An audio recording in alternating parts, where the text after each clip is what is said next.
రెడ్డి గారి ఏదో పాత సినిమాల్లో ఒక పాట ఉండేది, రాజు వెడల రభసకు రవి తేజములు అలరగా అని అట్లా ఏదో ఒక సాంగ్ ఒకటి ఉండేది. కానీ ఇది ప్రజాస్వామ్యం, రాజులు లేరు ప్రజాస్వామ్యంలో. అంటే ముందు ఒక 10 మంది సైనికులు గుర్రం మీద అవి పట్టుకుని టక్ టక్ టక్ వెళ్తుంటే మధ్యలో పల్లకి, ఆ తర్వాత వెనకాల ఎక్కడో 100 మంది 1000 మంది సైనికులు, ఏదో అదొక ఇది. కానీ ఈ ప్రజాస్వామ్యంలో ఈ రకమైన ఫ్యాంటసీ, అదొక రకమైన ఫ్యాంటసీ లాగా తయారైందా జగన్మోహన్ రెడ్డి గారికి, లేకపోతే అదేంటో తెలియట్లా, లేకపోతే ఇది ఒక సెలబ్రిటీ స్టేటస్ దీనిలాగా ఫీల్ అవుతున్నారా, ఆయన వాటి కోసమే రాజకీయాల్లో ఉండాలి అనుకుంటున్నారా, ఏమీ అర్థం కాని పరిస్థితి. అది ఏంటి అంటే సెక్యూరిటీ. డెఫినెట్గా ముఖ్యమంత్రికి, మన ముఖ్యమంత్రికైనా, మన మంత్రులకైనా, మన ఎమ్మెల్యేలకైనా, మన ప్రజాప్రతినిధులకి ఎవరికైనా, ప్రధానమంత్రికైనా, రాష్ట్రపతికైనా ఎవరికైనా సెక్యూరిటీ అవసరం. ఎందుకంటే వాళ్ళు ఒక రాష్ట్రాన్ని లీడ్ చేస్తున్నారు కాబట్టి, ఒక నియోజకవర్గాన్ని లీడ్ చేస్తున్నారు కాబట్టి, వాళ్ళంటే గిట్టని వాళ్ళు ఏదో కొద్దిగా అక్కడక్కడ అడ్డుకునే ఇది, లేకపోతే అసంతృప్తివాదులు ఉంటారు, ఈ పథకాలు లేకపోతే అవయవ అందని వాళ్ళు, అనర్హత అందకపోయినా కూడా ఆయన అనుకోడు. ఇప్పుడు ఈయన అనుకుంటున్నారా నాకు అర్హత లేదు ప్రతిపక్ష నాయకుడి హోదాకి అని అనుకుంటున్నారా, నాకు కావాలంటాడు కదా. అట్లాగే ఏదైనా పథకం రాని వాళ్ళు ఆ అర్హత జాబితాలో రారు అనుకుని ఇవ్వకపోయినా కూడా నాకు ఎందుకు ఇవ్వను అని అంటాడు తప్ప ఎందుకు ఇదవుతుంది. సో ఈ సిచ్యువేషన్లో అలాంటి వెళ్ళినప్పుడు వాళ్ళు ఏమైనా గొడవ చేస్తారు, లేదా అడ్డుకుంటారు, మాట్లాడినవారు, ఇట్లాంటివి ఉంటే సెక్యూరిటీ ఉండాలి. డెఫినెట్గా మినిమం సెక్యూరిటీ ఉండాలి. ముఖ్యమంత్రి స్థాయిలో ఉన్న వాళ్ళకి ఆ లిమిట్స్ ఉన్నాయి, దానికి కూడా నియమాలు ఉన్నాయి. చట్టం చెప్తోంది ముఖ్యమంత్రికి ఎంత సెక్యూరిటీ ఉండాలి అని. అలాగే కొంతమంది ఎగ్జామ్షన్స్ ఉంటాయి.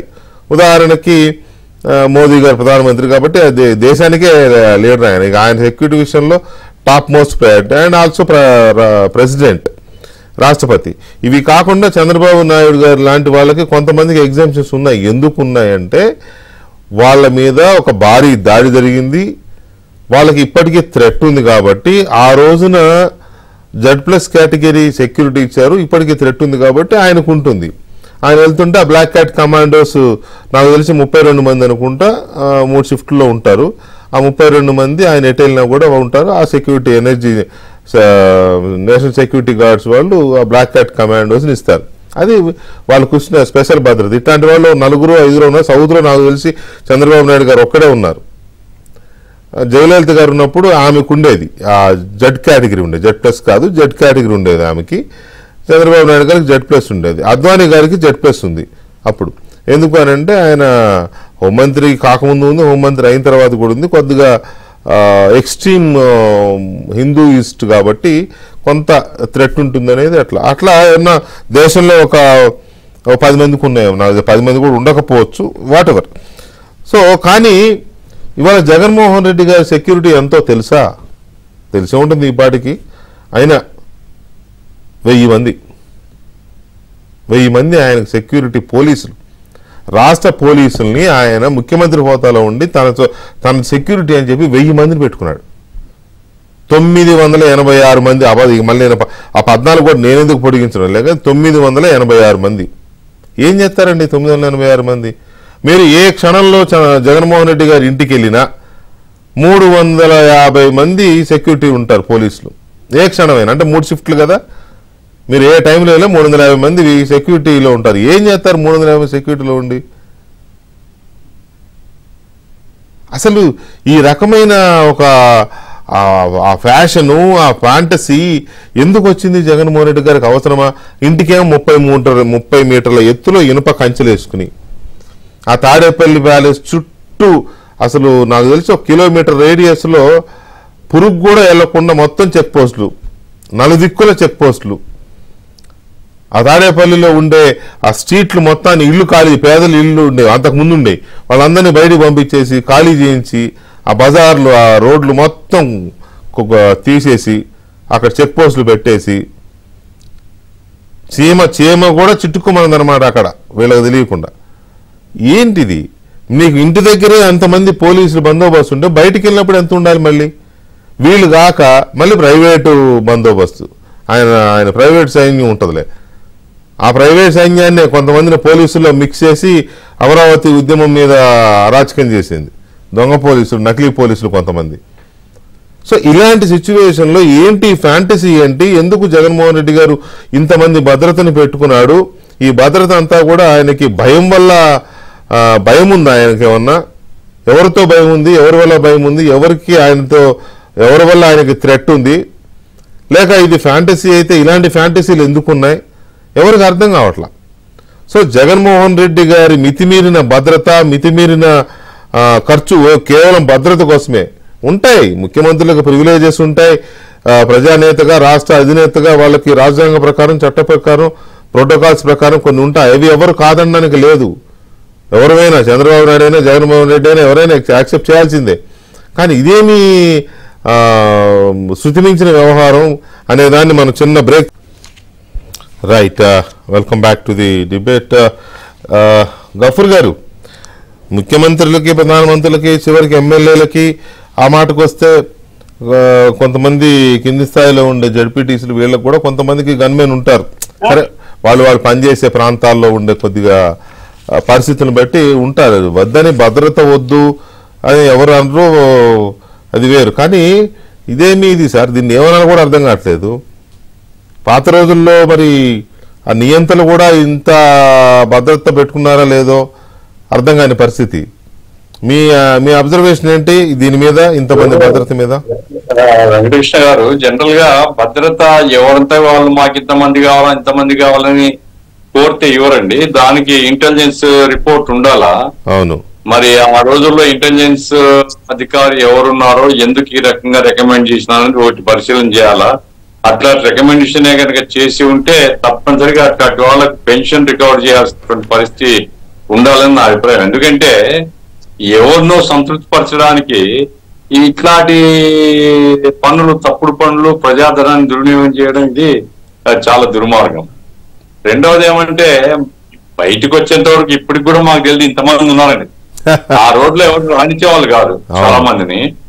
ఆ తర్వాత ఏదైనా ఒక చిన్న ఎస్టేషన్ ఉంటే నేషనల్ హైవే దగ్గర నుంచి సార్ తీగలు వేసేసి, అమ్మో నాకు అసలు ఏంటిది ఇంత భద్రత అనేది అర్థమే కాలేదు. ఎవరు పోతారు సార్ ఆయన దగ్గరికి, ఎవరెవరు పిలిపిస్తారు మేము పోతాం సీఎం ఇంటికి అని అన్నంత మాత్రాన లేని విపరీతమైనటువంటి పద్ధతిలో. ఒక సందర్భంలో నేను చెప్పాను కూడా కమిషనర్, విజయవాడ కమిషనర్ కు, మహిళలు చలో అసెంబ్లీని పిలిపిస్తే వాళ్ళందరినీ వాళ్ళ ఇండ్లలో, వాళ్ళ హోటల్ ఎక్కడైనా హోటల్లో ఉన్నారా, ఆఫీసులలో ఉన్నారా తరిచి రాత్రంతా పట్టుకొని వచ్చి మహిళల్ని ఆ పోలీస్ స్టేషన్ లో పెట్టాను. నేను అన్నాను, అయ్యా ఇక్కడ నుంచి పోండి అని చెప్పినా పరిగెత్తుకొని పోలేరు కదా వాళ్ళు.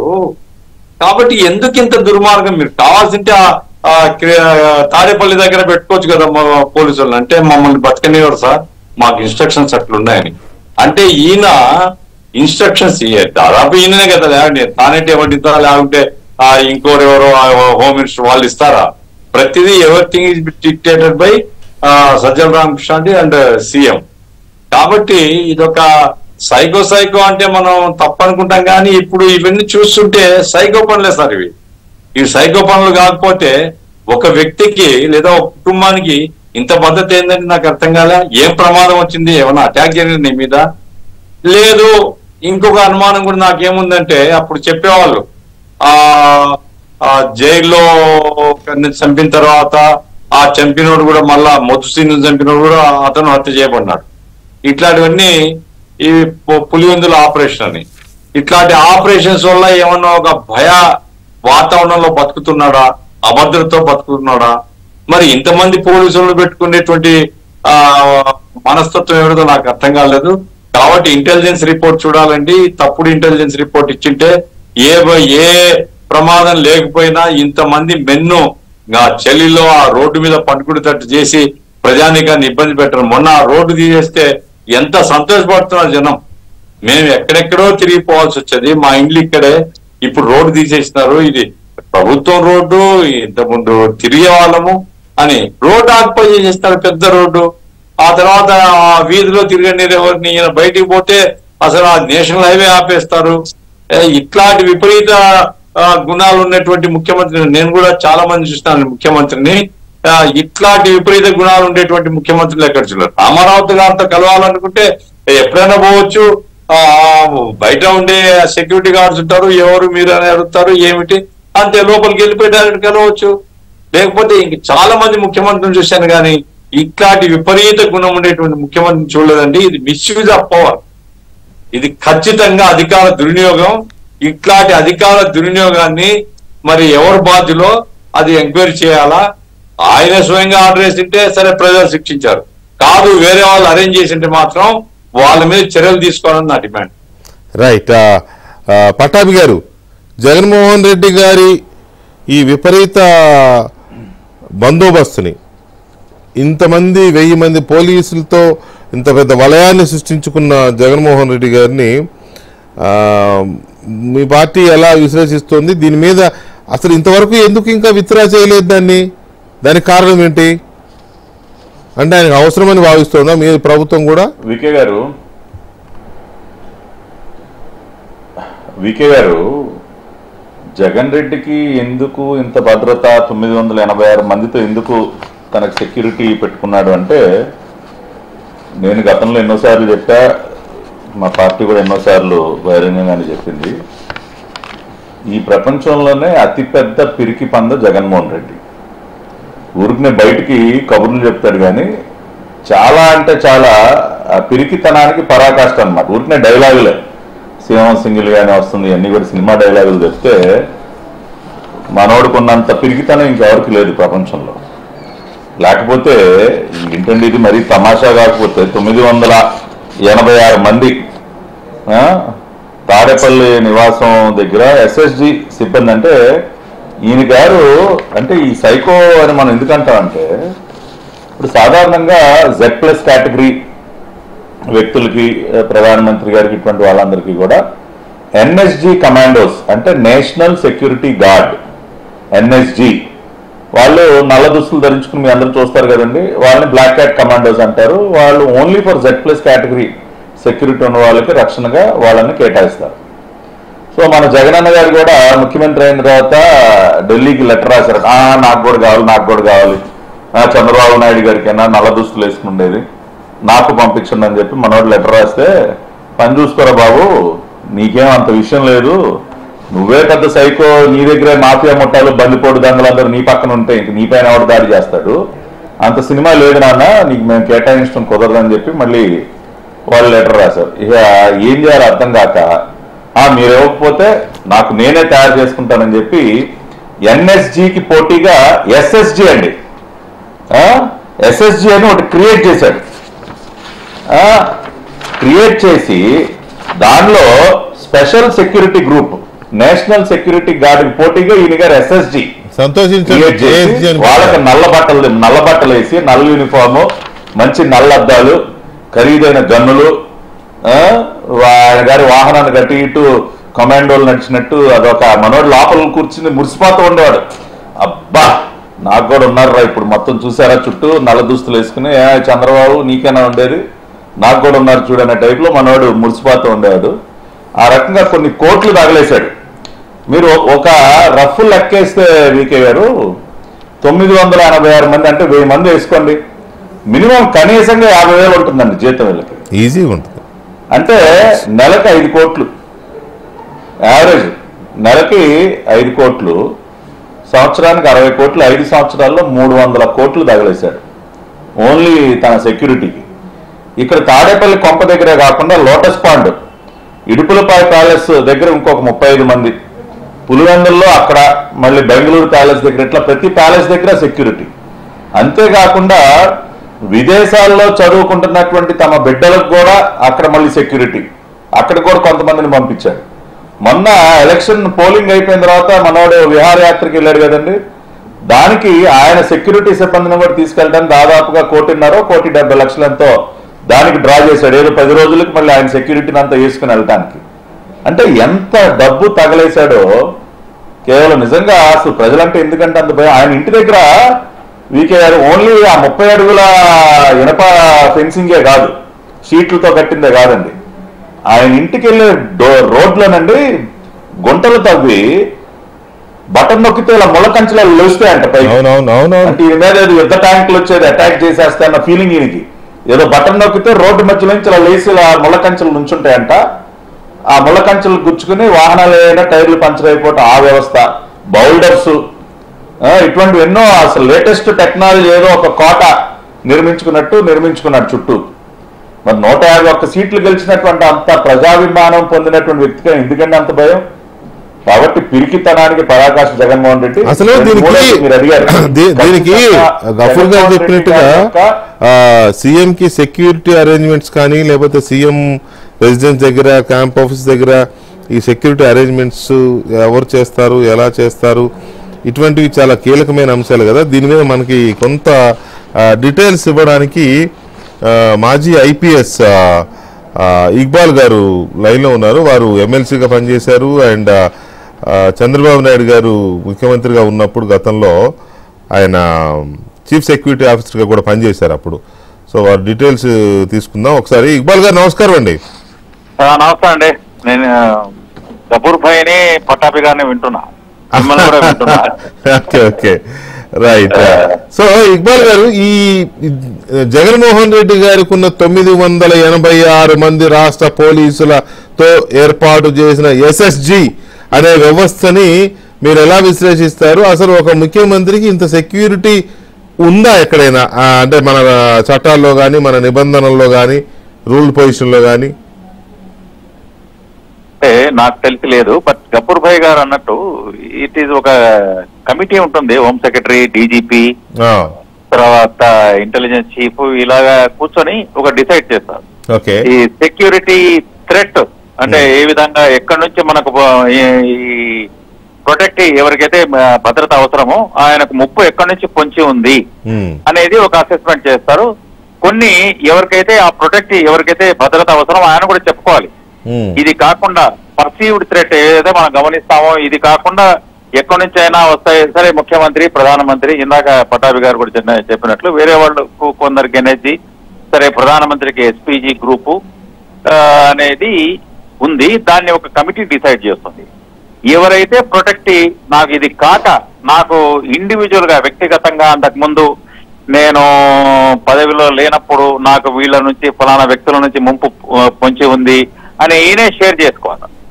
షేర్ చేసుకుంటే దానికి కూడా వాళ్ళు ఫ్యాక్టర్స్ దానికి పరిగణలోకి తీసుకొని భద్రత కల్పించడం. కానీ ఇది అనూహ్యంగా కొందరికి ఈయనకు ఇందాక పటాభి గారు చెప్పినట్లు లేక ఇట్లా కిలోమీటర్లు తర్వాత జిల్లాలకు పోయినప్పుడు పరదాలు, చెట్లు కొట్టేయడము, ఇది సరే నేను బాబు గారికి ప్రధాన భద్రతా అధికారిగా పనిచేయడం, మిగతా ఎక్కడ కూడా ఇంక్లూడింగ్ ప్రధానమంత్రి గారు వచ్చినప్పుడు కూడా ఏ ఎస్పీజీ వాళ్ళు కూడా ఇట్లా చెట్లు కొట్టేయమని కానీ, పరదాలు వేయమని కానీ, అవసరమైన చోట ఎక్కడైనా పెడతారు కానీ ఇది నేను చూడలేదు. ఒకటి. రెండు, ఈ అభద్రతా భావము అనేది ఈ కమిటీకి చెప్పుకోలేని ఆయనకు ఏదైనా ఈ ముఖ్యమంత్రిగా ఉన్నప్పుడు జగన్మోహన్ రెడ్డి గారు కమిటీకి చెప్పుకోలేని కారణాలు ఏమైనా ఉన్నాయా అనేది ఒకటి. రెండు, ఇప్పుడు మనం చూస్తున్నాం ల్యాండ్, శాండ్, వైన్, మైన్ అనేది మనం చూస్తున్నాం. దాంట్లో ఇసుక ట్రాన్సాక్షన్స్, క్యాష్ ట్రాన్సాక్షన్స్, మాఫియాలు. ఇప్పుడే ఇందాకనే ఒక నెల్లూరులో ఒక ఆయన బద్రీనాథ్ అని ఆయన సజ్జల రామకృష్ణారెడ్డి గారు ధనంజయ రెడ్డి గారి మీద ఆరోపణలు, అప్పుడే వచ్చి ఎక్కడ మీద పడతారా అనే ఏదన్నా ఉందా? ఇటువంటి అభద్రతా భావం ఆయనలో ఉండిందా? లేదా ఈ కాంట్రాక్టర్లకు కొందరికి ఇచ్చి కొందరికి చేయకపోవడం, లేదా కొందరికి పనులు చేయించి వాళ్ళకు డబ్బులు ఎగ్గొట్టడం, తర్వాత ఈ విధమైన అభద్రతా భావము ఆయన కమిటీకి ప్రొటెక్షన్, ఈ కమిటీకి ఎవరైతే భద్రత చెప్పుకోలేనిది ఏదైనా ఉందా అని. అవును. రెండవది, మనం ఈ ఫోన్ ట్యాపింగ్లు ఏదైతే మనం తెలంగాణలో చూస్తున్నామో అందుకోసమే చాలా మందికి అనుమానం ఉన్న ఆధారాలు లేవు. ఖచ్చితంగా ఫోన్ ట్యాపింగ్లు మన దగ్గర కూడా వెళ్తాయి. మీరు ఇది ఈ ప్రభుత్వంలో ఎవరు కూడా మేము మామూలు సార్ మొన్న కూడా చెప్తున్నారు ఒక అధికారులు, ఫ్రీగా మనం నార్మల్ కాల్స్ లో మనం మాట్లాడగలుగుతున్నాము. ఒక ఎమ్మెల్యే, ఎంపీ, ఒక ఎవరు కూడా మాలాంటి వాళ్ళు కూడా నార్మల్ కాల్లో మాట్లాడని పరిస్థితి, ఫేస్ టైంలు ఇలాంటివి. తర్వాత అక్కడ ఫోన్లు పెట్టేయాలి. అసలు 6 అంచెలు 12 అంచెల భద్రత, ఈ 2 విషయాలు మనం ఖచ్చితంగా ఈ ముడిపడి ఉన్నాయి. నేను అనుకోవడము, ఒకటి పట్టాభిగారు అన్నట్లు సరే అది నార్త్ కొరియన్ ప్రెసిడెంట్ లాగా అది ఒక షోకుగా పెట్టుకోవాలనేది ఒకటి. 2, ఇది కూడా అంశం మనం చూసుకోవాలి. ఆయనకు నిజంగా ఆయన కమిటీకి కానీ భద్రత మన ఇంటెలిజెన్స్ వ్యవస్థకు కానీ కమిటీకి కానీ చెప్పుకోలేని అభద్రత, ఆయనకు ఒక భద్రతా ముప్పు ఒకటి ఉంది ఆయనకు. తర్వాత మనం చూస్తుంటాం మెక్సికోలో, తర్వాత ఈ వార్లార్డ్స్, ఈ గ్యాంగ్స్టర్స్, తర్వాత డ్రగ్ మాఫియాలు, అట్లాగా వాళ్ళు కొట్టుకోవడం, దానికి షూటింగ్ ఇది జరగడం మనం చూస్తున్నాం, షూట్అవుట్లు. ఈయనకు ఏదో సరే ఒకటి షో కోసమా అనేది ఒకటి పక్కన పెడితే, నిజంగా కూడా ఒక అభద్రతా భావం ఆయనలో ఉండి ఆయన చెప్పుకోలేని అభద్రతా భావం ఆయనలో ఉందేమో అన్నది నాకు కనిపిస్తా ఉంది. దీని మీద కూడా కొంచెం ఎంక్వైరీ చేయాల్సి ఉంది. దానికి తోడు ఈ తెలంగాణలో మాదిరిగా ఖచ్చితంగా టెలిఫోన్ ట్యాపింగ్ మన రాష్ట్రంలో నడిచింది. ఇది సరే ఆయన సూర్యనారాయణ గారు చెప్పింది ఒకటి, మిగతావి కూడా మనం చూస్తే వెంటనే సూర్యనారాయణ గారు చెప్పి ఇదిగో మేము మాట్లాడుతా వచ్చి ప్రజెంట్ అయ్యారు, ఇదిగో ఏంటి నువ్వు పోతే మేము విరోధిస్తామని ఏదో అన్నారనే భయం, ఈ 2 అంశాలు లింక్ చేసి చేయాలనేది నా కోరిక. రైట్. నిజంగానే చాలా మంది ఎక్స్పర్ట్స్ కూడా చెప్తున్నారు, చాలా మంది బాధితులు కూడా చెప్తున్నారు, విఐపీస్ కూడా చెప్తున్నారు, మా ఫోన్లు ట్యాప్ అయ్యాయి, మేమేదో పలానా వాళ్ళతో మాట్లాడుకున్నది తెల్లవారే ఎవరో ఒకళ్ళు అడిగేవాళ్ళు ఇట్లా సంగతి అంట కదా అని ఇట్లా చెప్తున్నప్పుడు అనిపించింది. అది ప్రూవ్ అవుతుంది మెల్లమెల్లగా. కాకపోతే ఇప్పుడు ప్రస్తుత ప్రభుత్వం ఏం చేస్తుందో అనేది ఫోన్ ట్యాపింగ్ మీద చూడాలి. అయితే ఈ విపరీతమైన బందోబస్తు మీద మాత్రం ప్రభుత్వం ఏం జరుగుతుందనే అంశంతో పాటు ఎందుకు ఇంతగా జగన్మోహన్ రెడ్డి అభద్రతకి భయానికి లోనవుతున్నారు, అది నిజంగా ఉన్న థ్రెట్ వల్ల వచ్చిన భయమా, లేకపోతే కొంతమంది ఊహించుకుంటుంటారు కదా, ఊహించుకుంటూ ఉంటారు అది ఎవరో వస్తున్నారు లేకపోతే ఎవరో పోతున్నారు, ఇట్లాంటివి కూడా ఉంటాయి. ఏదన్నా భయపడుతున్నారా ఆయన అనేది ఒక చిన్న బ్రేక్ తర్వాత ప్రసాద్ గారు చర్చ పెట్టుకోవడం పైన అసలు ముందు మీ విశ్లేషణ ఏంటి?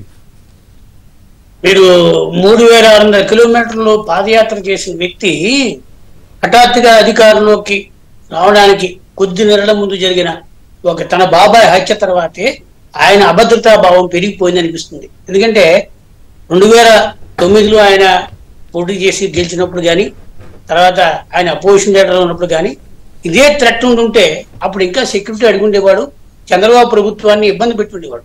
కానీ ఆయన ముఖ్యమంత్రి అవ్వడానికి జస్ట్ కొద్ది నెలల ముందు జరిగిన వివేకానంద రెడ్డి హత్య తర్వాతే సెక్యూరిటీ కవర్ అనేది ముఖ్యమంత్రి హోదాలో ఆయనకి మామూలుగా పెరిగితే ఆ కేసు విచారణ హైకోర్టు నుంచి సిబిఐ నుంచి చివరికి అది ఎటుపోయి సుప్రీంకోర్టు వరకు పోతే దానివల్ల ఆ థ్రెట్ ఎలా పెరుగుతూ వచ్చిందన్నది మీకు ఒకటే నిదర్శనం. ఎందుకంటే ఆంధ్రప్రదేశ్లో నాకు తెలిసి ఆంధ్రప్రదేశ్లో హైయెస్ట్ సెక్యూరిటీ థ్రెట్ ఉన్న వాళ్ళలో జలగం వెంకటరావు గారు ఉండేవారు. ఆయన ఖమ్మం జిల్లా ఇల్లందులో ఎన్కౌంటర్ జరిగినప్పుడు ఆయన అడవుల్లోకి వెళ్ళిపోయాడు. అడవులోకి వెళ్తే అప్పుడు సెక్యూరిటీ ఆఫీసర్లు, అప్పుడు డీజీపీ కూడా ఆయన్ని వెళ్ళొద్దంటే కూడా ఆయన ఒక్కడే వెళ్ళిపోయాడు. అంటే మనిషి ధైర్యానికి అది నిదర్శనం. అలాగే ఎన్టీ రామారావు కరీంనగర్ జిల్లా మలహర్ మండల అధ్యక్షుని చెప్పినప్పుడు కూడా అదే ఎన్టీ రామారావు చైతన్య యాత్రలో నక్సలైట్లు లాల్ సలాం అనే వ్యక్తి మలహర్లో వచ్చిన తర్వాత మళ్ళీ నక్సలైట్ను అణిచేయడానికి ట్రై చేశాడు. అలిపిరి సంఘటన తర్వాత చంద్రబాబు నాయుడుని ఆల్మోస్ట్ క్లైమోర్ మైన్స్ పెట్టి లేపేస్తే కూడా ఆయన అదే సెక్యూరిటీతో ఉన్నాడు. కానీ జెడ్ప్లస్ కేటగిరీ ఇచ్చారు తప్ప ఆయనకేమీ 400 మంది 40,000 మంది లేరు. ఇవాళకి ఉన్న సెక్యూరిటీ కూడా 32. భారతదేశంతో నాకు బాగా ఉన్న అవగాహన మేరకు 1985లో 84లో ఇందిరాగాంధీ వచ్చిన తర్వాత special protection group SPG 88లో start అయింది. ఆ 85 నుంచి ఇవాళ వరకు హైయెస్ట్ కవర్ ఉన్నది ప్రైమ్ మినిస్టర్ ఒక్కడే. 3000 సెక్యూరిటీ 3000 మంది ఉంటారు. ఇవాళ ప్రైమ్ మినిస్టర్ సమానంగా సెక్యూరిటీ ఉన్న ఇంకొక వ్యవస్థ లేదు ఇక్కడ. కానీ ఆంధ్రప్రదేశ్ లో జగన్మోహన్ రెడ్డి తనకి తెలియక అంటే ఎన్ఎస్జీకో స్పెషల్ ప్రొటెక్షన్ గ్రూప్ కో ఆల్టర్నేటివ్ గా ఎస్ఎస్జీ అని ఒకటి తయారు చేసి దానికి విస్తృతమైన అధికారాలు కల్పించుకుని ఈ చట్టాన్ని అతనికి రక్షణ కల్పించడానికి ఎవరైతే ప్రేరేపించారో ఆ అధికారులు అందరినీ మీద కూడా చర్య తీసుకోవాలి. ఎందుకంటే థ్రెట్ పెర్సెప్షన్ ఎవరికైనా ఒకటే, మనిషి ప్రాణానికి అది ఎవరు తీసినా ఎవరు తీస్తారన్న భయం ఉన్నా ఖచ్చితంగా ఇవ్వాలి. మీరు సినిమా ముంబై డాన్ తర్వాత ముంబైలో సినిమా యాక్టర్లకు కూడా వై+ కేటగిరీ ఇచ్చిన సందర్భాలు ఉన్నాయి. యోగి ఆదిత్యనాథ్ Z+ కేటగిరీ ఉన్నాయి. మన ఆంధ్రప్రదేశ్ లో కూడా ఇది పోలీసులు చిత్రహింస పెట్టిన రఘురామకృష్ణరాజు కూడా ఆయన వై సెక్యూరిటీ తెచ్చుకోగలిగాడు. అదే చిత్తూరులో ఉన్న రామచంద్ర యాదవ్ తెచ్చుకోగలిగాడు. ఎందుకు? They proved that life is threat. అంటే సర్కార్లో ప్రభుత్వంలో ఉన్న వ్యక్తుల వల్లే మాకు ప్రమాదం ఉందని ఓపెన్ గా చెప్పారు వాళ్ళు. అందుకే వాళ్ళకి సెక్యూరిటీ గార్డు ఇచ్చారు. కానీ జగన్మోహన్ రెడ్డి ఇంతవరకు తనకి థ్రెట్ ఉందని ఏనాడు అధికారికంగా ప్రకటించలేదు. నిజంగా చంద్రబాబు నాయుడు గారు అలిపిరి సంఘటన తర్వాత థ్రెట్ ఉందని అప్పటి డీజీపీ కానీ అప్పుడు హోమ్ మినిస్టర్ కానీ అప్పుడు ప్రతిపక్షంలో ఉన్న రాజశేఖర రెడ్డి కూడా ఆయన వెళ్ళి తిరుపతి అన్నమయ్య సర్కిల్లో కూర్చుని ఆయన ధర్నా చేశాడు ఇటువంటి చర్యలు జరగకూడదని. అంటే ఒక మనిషి ప్రాణానికి వాడు ఇచ్చిన విలువకి ఆయన తను తాను కాపాడుకోవడానికి వ్యవస్థను వాడుకునే విధానం మనం గమనించాలి. ముఖ్యమంత్రి రాష్ట్ర ముఖ్యమంత్రి కానీ థ్రెట్ ఉండదా? అనేక వర్గాలు ఉంటాయి, ఇంటెలిజెన్స్ ఇంపుట్స్ ఉంటాయి. లేదా డెఫినెట్ గా ముఖ్యమంత్రి స్థాయిలో ఉన్న వారికి భద్రత ఉండాలి. నేను చెప్తున్నా కదా, ఎమ్మెల్యేల దగ్గర నుంచి ముఖ్యమంత్రి దాకా భద్రత ఉంటుంది. వాళ్ళ దీనికి ఆల్రెడీ డిఫైన్ చేస్తున్నాయి ప్రోటోకాల్స్ ప్రకారం ఎవరెవరికి ఎంత భద్రత అనేది. ఎగ్జామ్షన్స్ ఉన్నట్టుగా చంద్రబాబు నాయుడు గారు లాంటి వాళ్ళకి కొంత ఎగ్జామ్షన్ ఉంటుంది, అది సెంట్రల్ గవర్నమెంట్ ఇచ్చే ప్రొటెక్షన్ అది అంతవరకు. కానీ ఎందుకు జగన్మోహన్ రెడ్డి గారు ఇంత శత్రు దుర్భేద్యంలాగా పెట్టుకుని ఒక రాజుకోటలాగా తాడేపల్లి ప్యాలెస్ నుంచి చేయడము అంతమందితో, తర్వాత ఇంత సెక్యూరిటీ, ఇవన్నీ ఏంటి? ఆయనకి ఏమైనా భయం ఉందా? ఎవరితో అయినా భయం ఉందా? లేకపోతే భయపడుతున్నా? కొంతమందికి తెలియని భయం ఉంటది.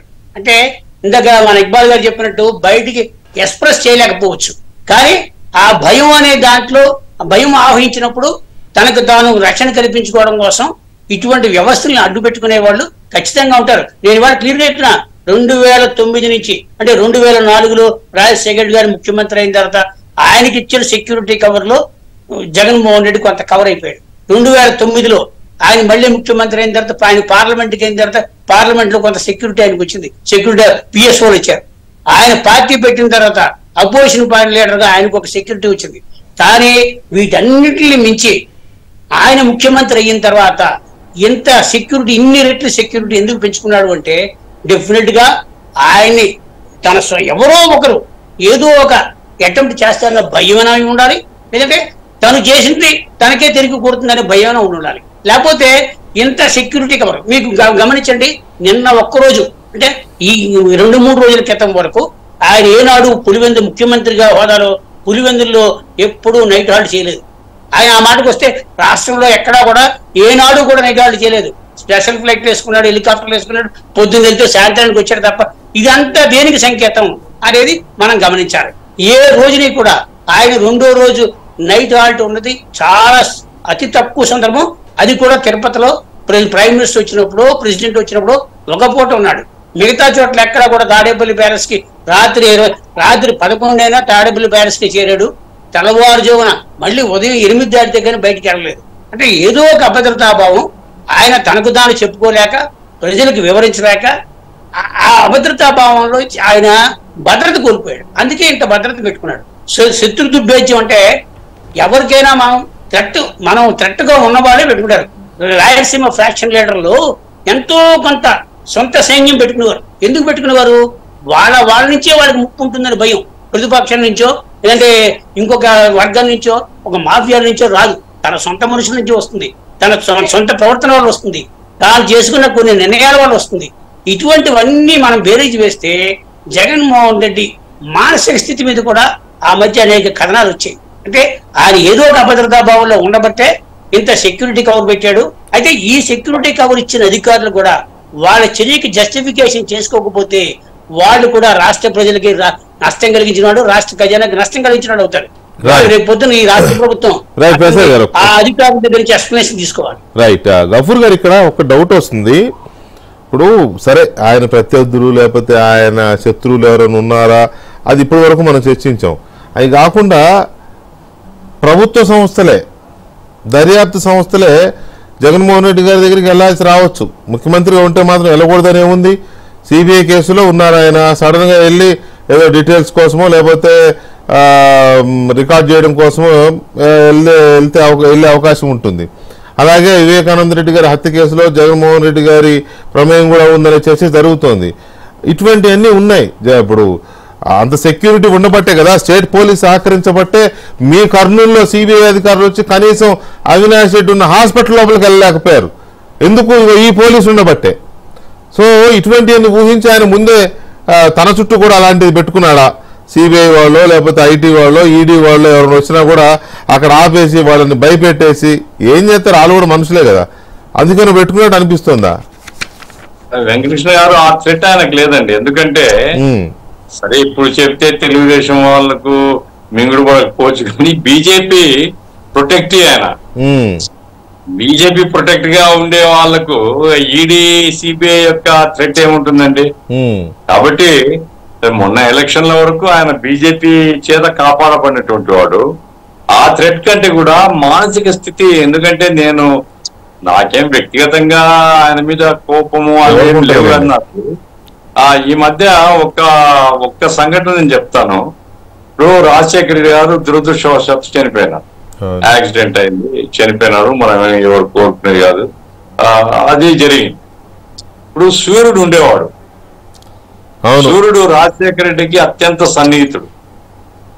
ఆయన సెక్యూరిటీ పర్పస్ తోనే పెట్టుకున్నారు, ఆయన ప్రైవేట్ గానే ఉండేవాడు.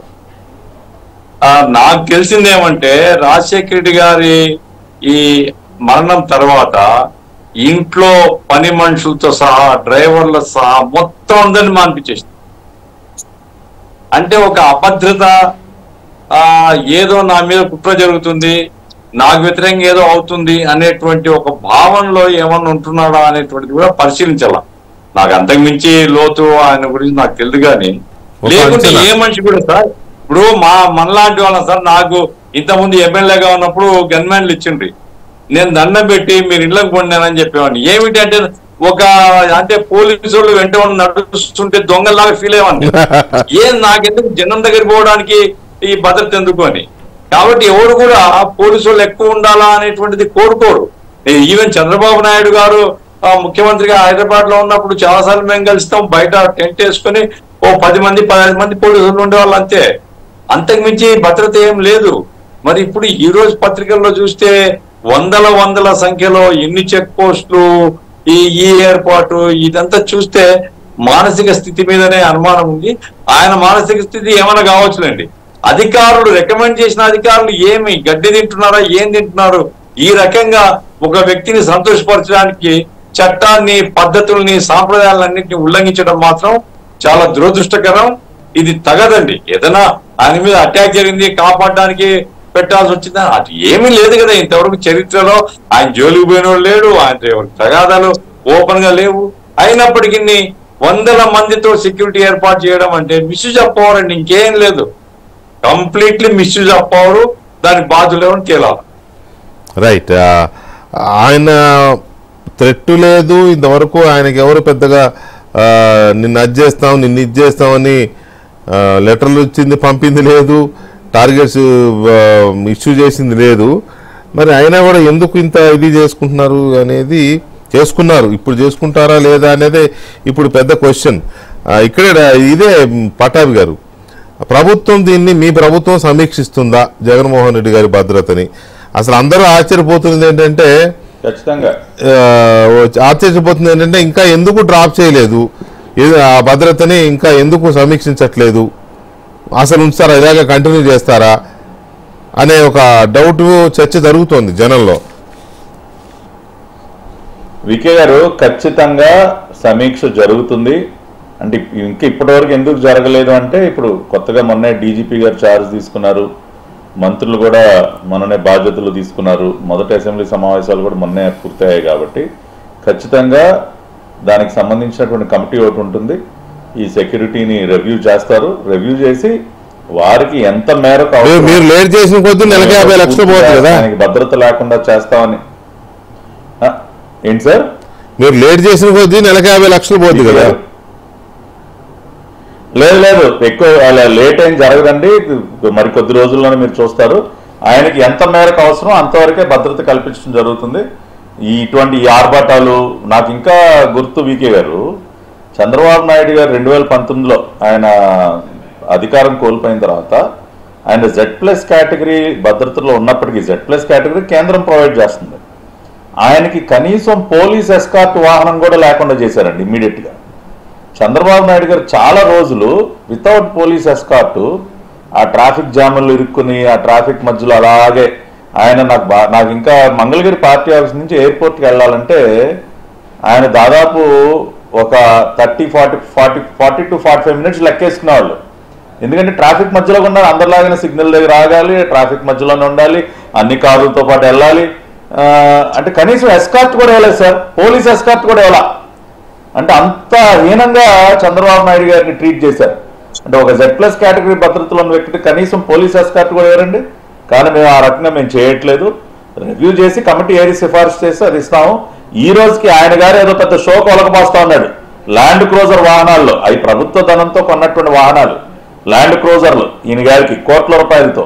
కాబట్టి వాటిని కూడా ఎవరికి ఎట్లా ఉపయోగించాలో ఉపయోగిస్తాం. చంద్రబాబు నాయుడు గారు మామూలుగా మొన్నటి వరకు ఆ సఫారీలో తిరిగేవాళ్ళు, అవి మొత్తానికి కండెమయ్యే పరిస్థితికి వచ్చేసరికి ఇప్పుడు ఆ మోడల్ సఫారీలు తయారు చేయట్లేదు కాబట్టి ఫార్చునర్ కొన్నారు. ఇప్పుడు జగన్ రెడ్డి లాగా ఆయన ల్యాండ్ క్రూజర్లు కొనుక్కోవాలా, ఈయన గారు మాత్రం ల్యాండ్ క్రూజర్లు కొన్నాడు. మొత్తం ఇప్పటికీ దానిలోనే తిరుగుతున్నాడు. అసలు 30 అడుగుల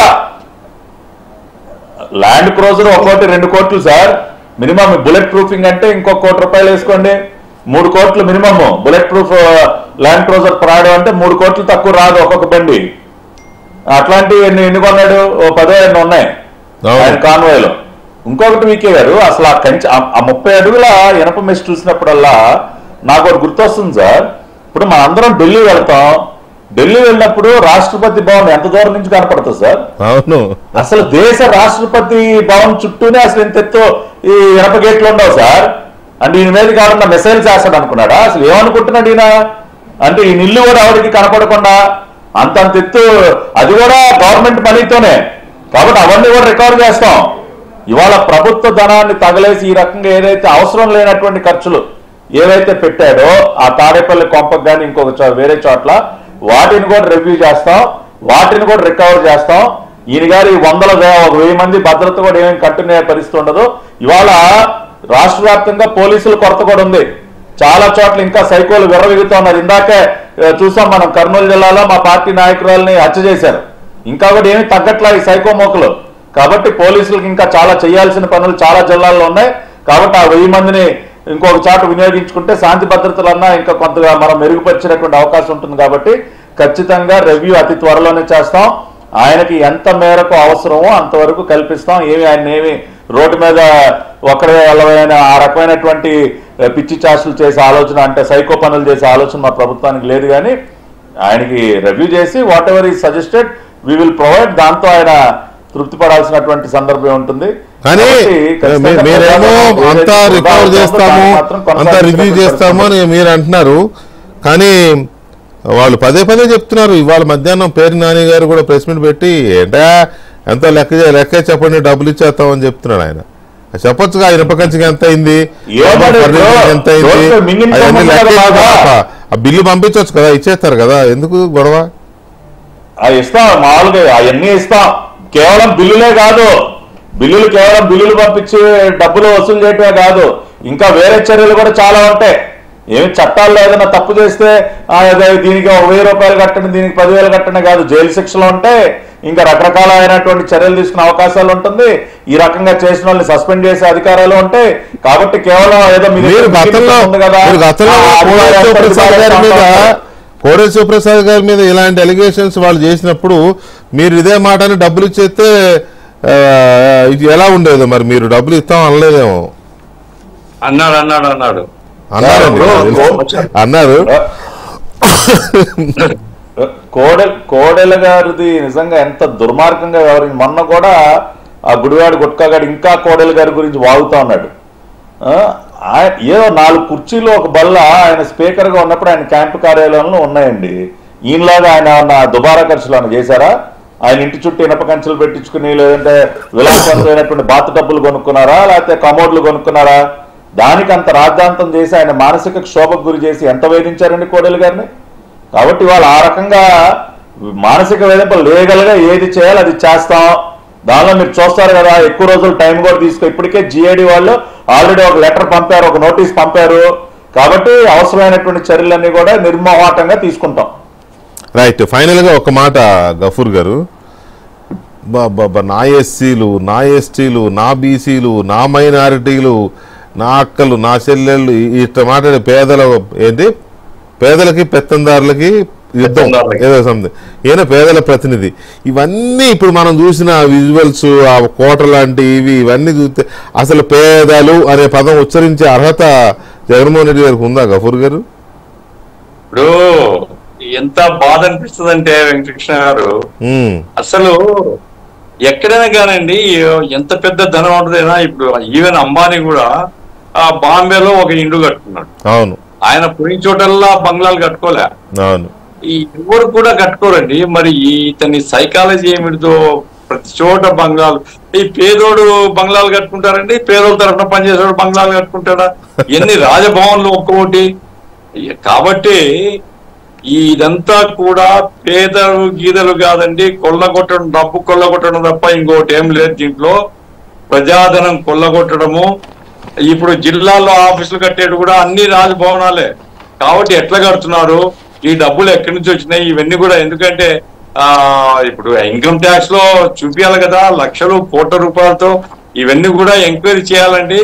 ఇటువంటి వాళ్ళు నాకేమి వ్యక్తిగతంగా కాదు, కానీ ప్రజా జీవితంలో ఉండేటువంటి వాడు ఇంత పనికి మాలినతనంతో ఇంత దోపిడీ పద్ధతిని అవలంబించడం మాత్రం క్షమించకూడదండి. రైట్. చూద్దాం ఏం చేస్తుందో ప్రస్తుత ప్రభుత్వం. మరి వీటన్నిటిని రివ్యూ చేసి రికవర్ చేస్తారా, లేకపోతే సర్లే ఉండనీలే మాజీ ముఖ్యమంత్రి గారిని కంటిన్యూ చేస్తారా, చంద్రబాబు నాయుడు గారు ఏం ఆలోచిస్తారు ఏంటో చూద్దాం. Thank you very much Ghafoor గారు అండ్ ప్రసాద్ గారు.